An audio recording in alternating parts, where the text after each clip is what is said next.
There are moments in life when the soul gets tired of being strong. Moments when you keep moving forward, you keep showing up, you keep doing what you have to do, but inside you feel something slowly wearing down. Maybe today you are not crying. Maybe you are not breaking down, but you do feel alone, drained, without the strength you once had. And the hardest part is that sometimes you cannot even explain it. You just know the weight feels heavier and the silence feels louder. This video was created to meet you right there, in that quiet place where you feel unseen, where you feel like you give more than you receive, and where your heart needs to be held. I want you to know this from the very beginning. What you are feeling is not weakness, and it does not mean your faith has failed. Strong people also get tired. Faithful people also feel lonely. Hearts that truly believe can still run out of strength. If you are here right now, it is not by accident. This message is for you who keep going, even when inside you feel like you cannot anymore. For you who have prayed in silence. For you who have asked for strength and do not know where to find it. For you who are tired of having to be strong all the time. If this kind of content helps you, I invite you to like, comment, and share this video. That simple action helps YouTube recommend this message to more people who truly need it, people who may have no other place to connect with God. By doing so, you become a blessing to others and help bring comfort and hope to hearts that feel exhausted and alone. First part. When feeling alone and without strength becomes silent, feeling alone and without strength is more common than most people are willing to admit. Yet it is one of the quietest struggles a person can carry. When you are in this state, you do not always feel like explaining yourself. You do not always have the right words. Many times you keep everything inside and continue functioning on the outside. You meet responsibilities, you help others, you keep moving forward, but deep inside there is a weariness that sleep does not fix. Distractions do not heal and motivation does not restore. It is not just physical tiredness, it is a tiredness of the soul. The Bible shows us something very important. Even people who walked closely with God experienced moments like this. Men and women who witnessed miracles, who heard God's voice, who were used for great purposes, still reached seasons where they felt exhausted, isolated, and empty. This matters because many people believe that feeling this way means something is wrong with them spiritually. But Scripture shows the opposite. Feeling tired does not make you weak in faith. Feeling alone does not mean God has stepped away. There are seasons when life becomes heavy without warning. You may have started with passion, clarity, and hope, but along the way, responsibilities increased, disappointments accumulated, prayers seemed delayed, and expectations weighed more than before. Over time, these things settle inside your heart. One day you realize you no longer react the same way. Things that once excited you now feel distant. Your strength feels limited, and you begin asking yourself how long you can keep going like this. Loneliness is not always about being physically alone. You can be surrounded by people and still feel deeply isolated. Real loneliness shows up when you feel misunderstood, when you cannot speak freely about what hurts you, when you feel pressure to stay strong even though you are worn down inside. That kind of loneliness is heavy because it is invisible. Others do not see it, but you feel it every day. The Bible speaks directly to this kind of pain. In the book of Psalms, chapter 34, verse 18, it says that the Lord is close to the brokenhearted and saves those who are crushed in spirit. That verse was not written for moments of victory. It was written for moments when the heart feels fragile and the spirit feels exhausted. God does not draw near only when you are strong. He draws near especially when you are weak. When you feel without strength, it is easy to believe that God expects more from you. More prayer, more faith, more effort. But many times God is not asking you to do more. He is inviting you to rest in Him. Jesus Himself said that those who are weary and burdened can come to Him and He will give them rest. That promise is found in the book of Matthew, chapter 11, verse 28. It is an invitation for the exhausted, not a demand placed on the strong. Being without strength often comes from giving too much for too long, giving support, giving patience, giving understanding, giving love, even when you yourself were empty. Giving is good, but no one can give endlessly without being restored. God never designed you to carry everything alone. From the beginning, He made it clear that rest, renewal, and support are necessary parts of life. Strength rarely returns all at once. Most of the time it comes back gradually. God often works in stages. First, He keeps you from falling apart. Then He gives you small moments of peace. After that, clarity begins to return. Over time, strength slowly rebuilds. When you are exhausted, you want immediate relief. But God is more focused on healing the process than rushing the outcome. If today you feel alone and without strength, you are not failing. You are walking through a process, and processes, even painful ones, are not the end of the story. God does not abandon what He begins. Even when you cannot feel Him, even when you cannot understand Him, He is still present. The book of Isaiah, chapter 40, verses 29 through 31, tells us that God gives strength to the weary and increases the power of those who have no strength. That promise does not depend on how strong you feel today. It depends on who God is. He does not grow tired. He does not run out of strength, and He knows how to sustain those who do. This first part is meant to help you understand something essential.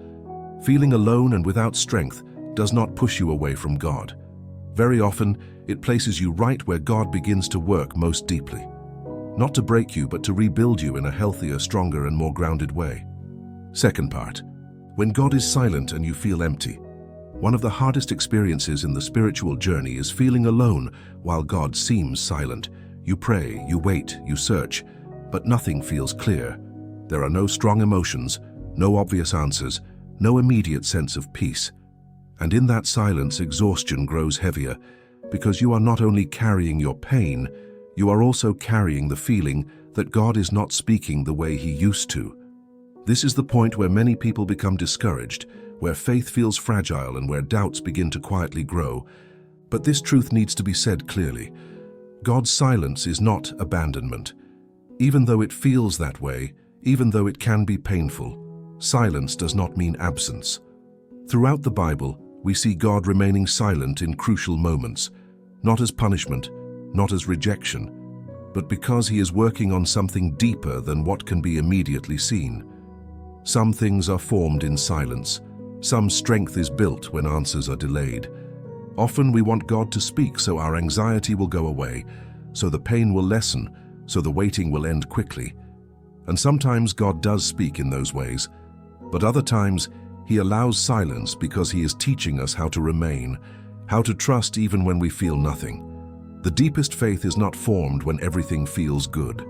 It is formed when you choose to believe even when you do not understand. The emptiness you feel does not always mean something is wrong with you. Sometimes it means something old is being released. Expectations that no longer serve you, patterns that drained you, ways of thinking that kept you anxious. Emptiness is uncomfortable, but it also creates space, and that space allows God to fill your life in a new and healthier way. The Psalms are filled with honest expressions of this struggle. David cried out with words like, "My God, why do you feel far away? Why do you hide in times of trouble?" These words come from Psalm 10. David was not walking away from faith, he was being real with God. And God honors honesty. He is not offended by your questions. He does not reject your honesty. He welcomes a sincere heart. There is no shame in admitting that you feel empty. Even Jesus expressed loneliness during moments of deep suffering. This shows us something powerful. Feeling empty or alone does not make you less spiritual. It makes you human. God understands this experience from within it.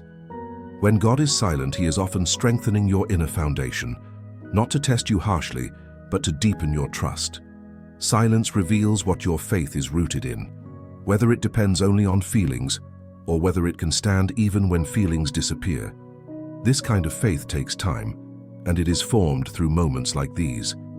Silence is also where God begins to bring hidden things to the surface, thoughts you avoided, emotions you suppressed, wounds you never had time to face. If God constantly filled every moment with noise, these things would remain buried. Silence gives space for healing, even when it feels uncomfortable. If today you feel empty, do not rush to fill that emptiness with distractions. Do not escape just to avoid feeling. Sometimes the healthiest response is to sit still and say to God, "Here I am. This is how I feel. Without strength, without clarity, but still here." That simple act of staying is a powerful expression of faith. Isaiah chapter 40 verse 31 tells us that those who wait on the Lord will renew their strength. Notice it does not say those who understand everything or those who feel strong. It says those who wait. Waiting is not passive. Waiting is remaining present even when answers are delayed. This second part is meant to remind you that God's silence and your emptiness are not signs that everything is falling apart. Very often, they are signs that something new is being formed beneath the surface, something deeper, something stronger, something that will last. Third part, when God holds you even when you have no strength left, there comes a moment when tiredness goes beyond emotions and becomes something deeper. It is no longer just a bad day or a hard week. It becomes a quiet realization that you are exhausted from trying, from waiting, from holding everything together. You keep moving forward but almost on autopilot, not because you feel strong, but because stopping feels even more frightening. Many people reach this point without realizing it, because they learned how to survive, how to stay functional, how to carry more than they should for far too long. It is at this point that something very profound begins to happen, even if you cannot see it yet. When your strength runs out, when your will feels weak, when you honestly do not know how to keep going, God begins to hold you in a different way. Not always by changing circumstances, not always by removing the pain, but by sustaining you from underneath, by giving you just enough strength to stay, just enough clarity to breathe, just enough peace to not give up. In the book of Deuteronomy, chapter 33, verse 27, it says that the eternal God is your refuge, and underneath you are his everlasting arms. That image is powerful. It does not describe a God pushing you forward. It describes a God supporting you from below, holding you up when you no longer have the strength to stand on your own. This kind of support is quiet, but it is real. Many times when you look back, you realize that you should not have survived certain seasons, losses that cut deeply, delays that drained you, battles that lasted longer than you ever imagined. And yet, here you are. Maybe not the same, maybe more tired, maybe more cautious, but still standing. That is not coincidence. That is evidence that you were held when you could not hold yourself. God does not always give you extra strength to run. Often he gives you enough strength to not collapse, and that too is a miracle.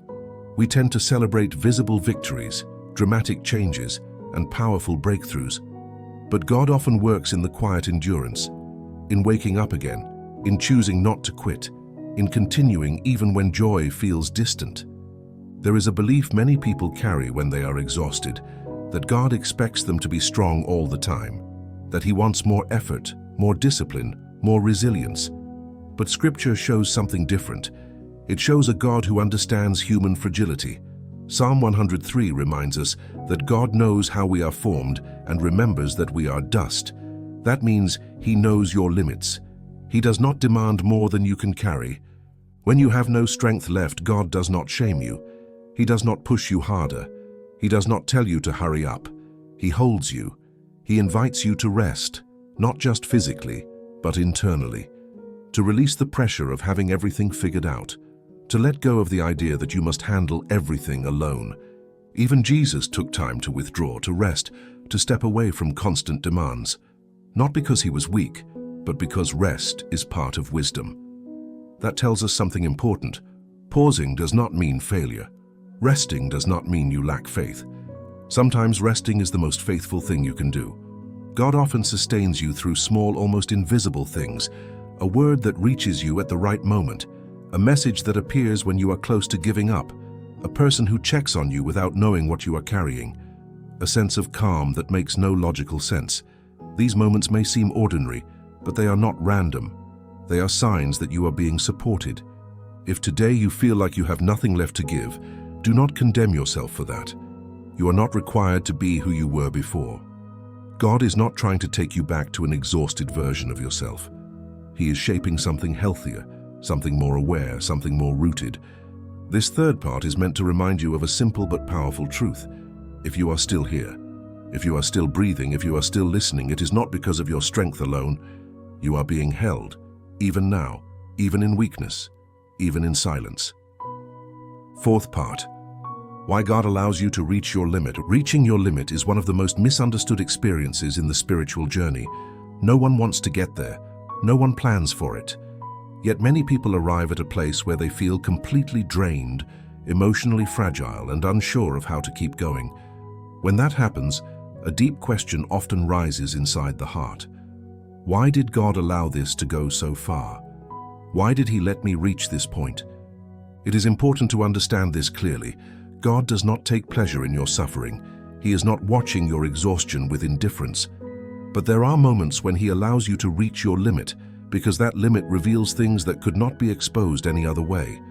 As long as you still have strength, you tend to rely on yourself. You manage, you control, you endure. But when you reach your limit, something shifts. You begin to release what you were never meant to carry alone. Letting go is not the same as giving up. Letting go is recognizing that you cannot do everything by yourself. And that realization, as painful as it can be, is often the beginning of healing. Many of the burdens you carry were never placed on you by God, expectations you accepted to avoid disappointing others, responsibilities that slowly became overwhelming, guilt that did not belong to you. God allows you to reach the limit so you can finally put those weights down. The Bible gives us a clear example of this in the life of the prophet Elijah. After a powerful victory, Elijah reached a point of complete exhaustion. He felt alone. He felt afraid. He even expressed that he did not want to continue. This moment is found in the first book of Kings, chapter 19. And what does God do? He does not rebuke Elijah. He does not pressure him. God gives him rest, food, and care before speaking to him.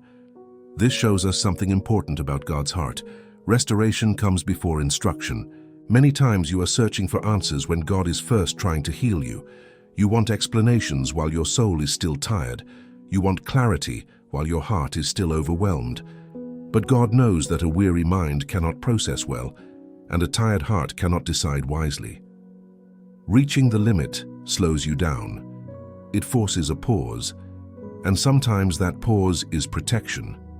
Reaching your limit also exposes unhealthy dependencies, things you leaned on without realizing it. Approval, performance, control, productivity. When those things stop working, the emptiness feels terrifying. But that emptiness is not punishment. It is space.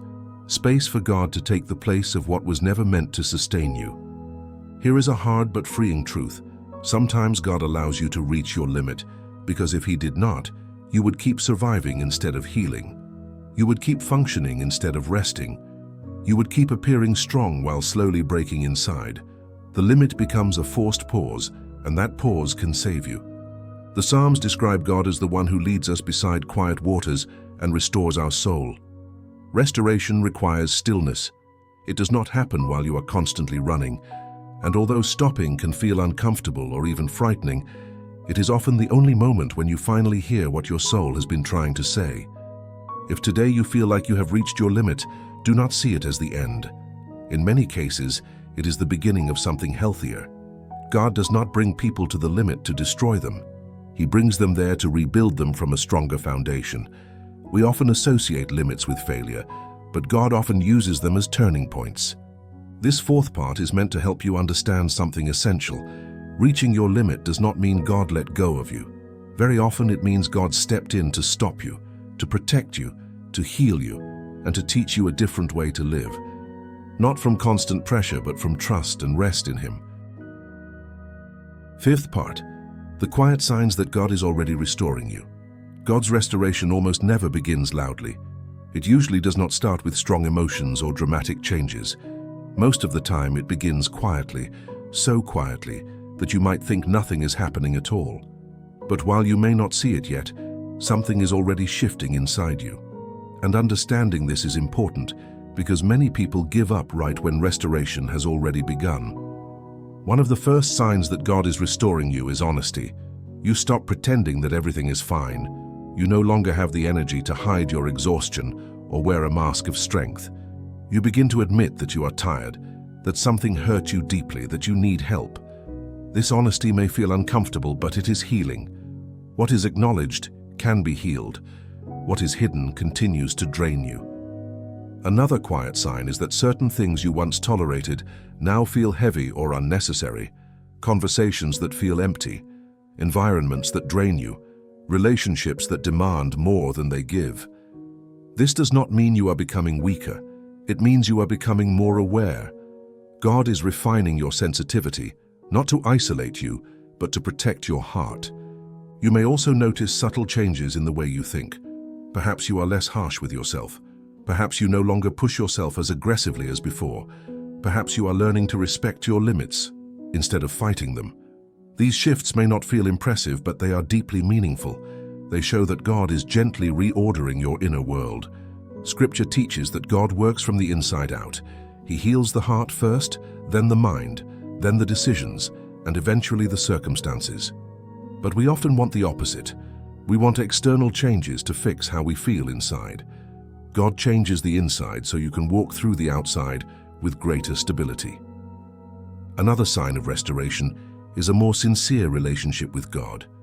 Your prayers may become simpler, less formal, more honest.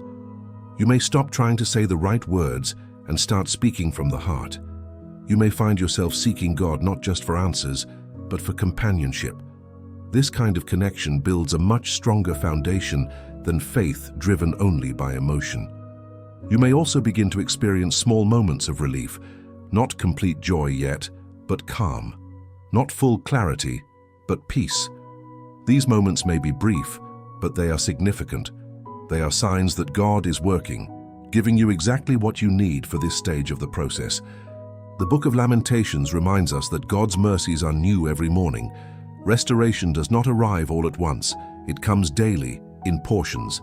Enough for today, enough to continue, enough to not give up. This requires patience because we often want everything resolved quickly, but God works deeply, not hastily. Restoration also involves letting go of older versions of yourself, versions that learn to survive instead of live, defense mechanisms that once protected you but are no longer necessary. God is not just restoring your strength. He is reshaping the way you live, relate, and carry responsibility. And that takes time. If you still feel tired but less desperate, if you still have questions but more calm, if you are still in process but no longer lost, these are signs. God is already at work, not loudly, not dramatically, but faithfully. This fifth part is meant to encourage patience. Do not compare your process with others. Do not dismiss what God is doing just because you cannot yet see the final result. True restoration does not shout. It whispers. And even if all you hear right now is silence, that silence is already filled with purpose. Sixth part, how to regain strength without forcing yourself. One of the most damaging mistakes people make when they feel exhausted, alone, and empty is trying to recover by force. Trying to become strong again too quickly. Trying to return to who they used to be without allowing space for healing. But real strength does not return through pressure. It returns through care. God is not calling you to push harder. He is inviting you to move wisely through the process. Regaining strength does not always mean doing more. Very often, it means doing less. It means slowing down, setting boundaries, and allowing yourself to stop without guilt. In the Bible, rest is not treated as a luxury. It is part of God's design. From the beginning, God established rhythms of work and rest, not because He needed them, but because humans do. Ignoring that rhythm does not make you stronger, it makes you more fragile. One way God restores strength is by teaching you to listen to what is happening inside you, not just your thoughts, but your emotions. Exhaustion is not random. It is a signal that something has been carried too long or held too tightly. God uses that signal as an act of care, not correction. He is not disappointed in you. He is protecting you. Another important part of restoration is changing the way you speak to yourself. When you are tired, your inner voice often becomes harsh and demanding. You tell yourself that you should be better by now, stronger by now, over this by now. But that voice does not come from God. God does not shame you for being tired. He does not compare you to others. Learning to treat yourself with the same patience God shows you is essential to healing. The book of Proverbs teaches that the spirit of a person sustains them, but a crushed spirit drains strength. This shows us that inner dialogue matters. The way you think and speak internally directly affects your energy. As God restores you, He begins to soften that inner voice, replacing pressure with compassion, replacing self-judgment with understanding. God also restores strength through simple everyday things: restful sleep, nourishing food, quiet moments, slow walks, silence without distraction. These things may seem ordinary, but they are deeply spiritual. God created your body and your soul, and He knows they are connected. Caring for one supports the other. Another key step in regaining strength is learning to ask for help. This can be difficult, especially if you learn to be independent out of necessity. But no one was designed to carry life alone. The book of Ecclesiastes reminds us that two are better than one, because when one falls, the other can help them up. Asking for support is not weakness, it is wisdom. It is also important to understand that healing is not linear. Some days will feel lighter, other days will feel heavy again. Progress may feel inconsistent. This does not mean you are going backward. It means you are human. God is not impatient with your healing. He does not measure your worth by speed. He walks with you through every step. Regaining strength without forcing yourself also means letting go of the need to understand everything right now. Some answers come later. Some clarity only arrives with time.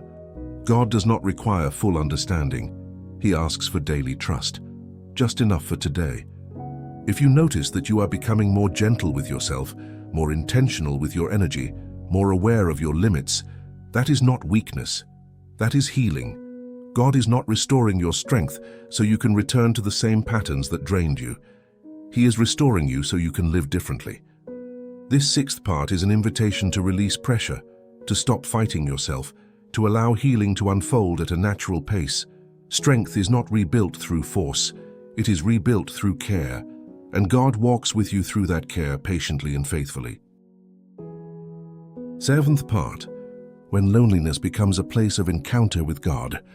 Loneliness is one of the hardest emotions to carry, not because you are physically alone, but because you feel unseen in what you are going through inside. It is the feeling of being surrounded by people and still feeling disconnected, misunderstood, as if no one can truly reach the place where your heart is hurting. When loneliness lingers, it can feel heavy and isolating. But there is a truth that is rarely spoken about. Loneliness, when walked through with God, can become a place of deep encounter. Many people fear loneliness because it removes distractions. In loneliness, the noise fades, the masks fall, the constant movement slows down, and suddenly you are face to face with your thoughts, your memories, and your emotions. That can feel uncomfortable and even frightening, but it is often in that quiet space where God speaks most clearly, not always with words, but with presence, understanding, and peace. Throughout the Bible, we see that many people experienced seasons of isolation before deep transformation, not because God wanted to separate them, but because they needed space to listen without interference. Loneliness was not punishment, it was preparation. It was a season where God worked internally before revealing anything externally. Loneliness, when embraced in a healthy way, does not destroy you, it clarifies you. It helps you recognize which relationships bring life and which ones drain you. It reveals which voices bring peace and which create confusion. It shows you which burdens are yours to carry and which ones you accepted out of fear or habit. In that stillness, God begins to heal wounds that were hidden beneath busyness. Sometimes God allows loneliness because you need to learn how to be with yourself, without escaping, without judging yourself, without constantly distracting yourself.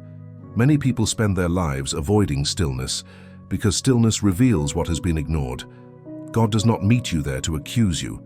He meets you there to sit with you. The Psalms express this truth beautifully. Even if my father and mother abandon me, the Lord will take me in. This does not deny human loneliness, but it goes beyond it. It acknowledges that people may leave, misunderstand, or be unable to walk with you through certain seasons. But God remains present, even when no one else does. When you begin to see loneliness as a space for encounter instead of only emptiness, something shifts inside you. You stop fighting the silence so aggressively. You start speaking to God more honestly, sometimes without long prayers, sometimes with simple words, sometimes with no words at all, and in those moments, you begin to feel accompanied from within. God does not always remove loneliness quickly, but He transforms it. He uses it to reorder your heart, to deepen your awareness, and to strengthen your inner life. When that season passes, and it will pass, you will not leave it the same way you entered. You will be more grounded, more secure, less dependent on external validation, and more rooted in who you are before God. If you feel lonely today, do not see it as proof that you are abandoned. Ask what God might be shaping in you, what He might be healing, what He might be teaching you. Loneliness does not define your worth. It does not cancel your future. It does not erase your purpose. It is a season, and every season has meaning when walked with God. This seventh part is meant to remind you that you are not forgotten in your loneliness.